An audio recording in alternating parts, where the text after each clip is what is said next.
Tonight, we take a look at a problem that could dismantle the U.S. economy if it's not fixed.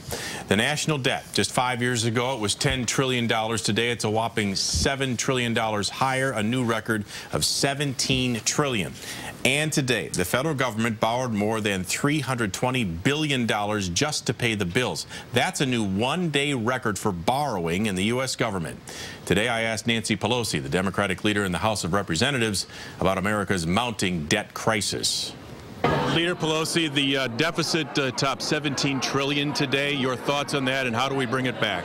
Well, the deficit is a huge challenge, but it has our deficit, that's the national debt, but our deficit is going down. In fact, President Obama said he would reduce it in half in the first 4 years of his term, and he has in the first 4.5 years. If her answer sounds confusing to you, you're not alone. The federal debt, the amount of money we owe as a country, now stands at $17 trillion.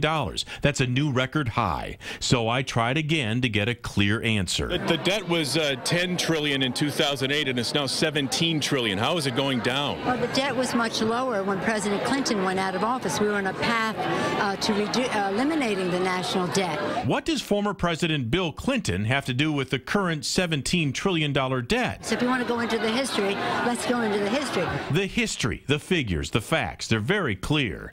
In 1980, our federal government debt was $1 trillion. In 1999, 1 year before Clinton left office, it was $5 trillion. In 2008, when President Bush left and President Obama took over, the debt was $10 trillion. And today, just 5 years later, it's a record $17 trillion and growing. Today, Nancy Pelosi blamed former President Bush. The failed policies of the Bush administration took us to a meltdown of our economy that caused a reduction in the revenue coming in. Time for one more fact. The amount of revenue coming in each year in the Obama administration is now roughly $2.5 trillion. The amount of money spent each year is roughly $3.6 trillion, which means, under the current administration, the country is going deeper into debt by more than $1 trillion each year.